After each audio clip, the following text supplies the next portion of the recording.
Big boss Malayalam season 7 live അപ്ഡേഷനാണ്. ഇപ്പം captaincy ടാസ്കിലേക്ക് വേണ്ടിയുള്ള നോമിനേഷനാണ് നടന്നത്. അതിൽ ബി സർക്കസിലെ റിംഗ് മാസ്റ്റർക്ക് ഒരാളെ സെലക്ട് ചെയ്യുക, അതായത് അനീഷിന് ഒരാളെ ഡയറക്റ്റ് നോമിനേറ്റ് ചെയ്യാമെന്ന് പറഞ്ഞിട്ടുണ്ടായിരുന്നു. അതിൽ അനീഷ് സെലക്ട് ചെയ്തത് റെനേനെയാണ്. റെനയ്ക്ക് ഈ 3 ദിവസത്തെ കളിയിലും റെന നന്നായി പെർഫോം ചെയ്തിരുന്നു. അപ്പം റെനയ്ക്ക് 4 ഗോൾഡ് കോയിൻ കിട്ടിയിട്ടുണ്ടായിരുന്നു. അതുകൊണ്ട് റെനേനെ സെലക്ട് ചെയ്തു.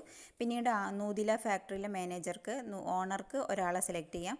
എല്ലാവരും വിചാരിച്ചത് ആദിലേനെ പറയുന്നതാണ്. പക്ഷേ ഫേവറേറ്റ് ആവുമെന്ന് പേടിച്ചിട്ടായിരിക്കും നൂറ ആദിലേൻ്റെ പേര് പറയാതെ ഒണീലിൻ്റെ പേരാണ് പറഞ്ഞത്. ഒണീലല്ല ശരിക്കും ഗെയിം പ്ലാൻ ചെയ്തു എന്നാണ് പറഞ്ഞത്. ഗെയിം പ്ലാൻ ചെയ്തത് ലക്ഷ്മി, ഒണീൽ, അഭിലാഷ് ഇവരെ മൂന്നാല്. ഇതിൽ ലക്ഷ്മിയാണ് കറക്റ്റായിട്ട് പ്ലാൻ ചെയ്തത്. അക്ബർ അത് നടപ്പിലാക്കുകയാണ്. അക്ബറിന് ക്യാപ്റ്റൻ ആവാൻ പറ്റില്ല ഇപ്രാവശ്യം. പിന്നുള്ളത് അഭിലാഷായി. പിന്നെ ലക്ഷ്മീനെ എന്തായാലും ക്യാപ്റ്റൻ ആക്കില്ല. ആദിലയും നൂറിയും തമ്മിൽ ലക്ഷ്മിയായിട്ടൊരു ക്ലാഷ് എന്തോ ഉണ്ട്. വന്നപ്പോൾ മുതൽക്ക് അവർ തമ്മിൽ ഒരു ഗെയിം കളിക്കുന്നുണ്ട്.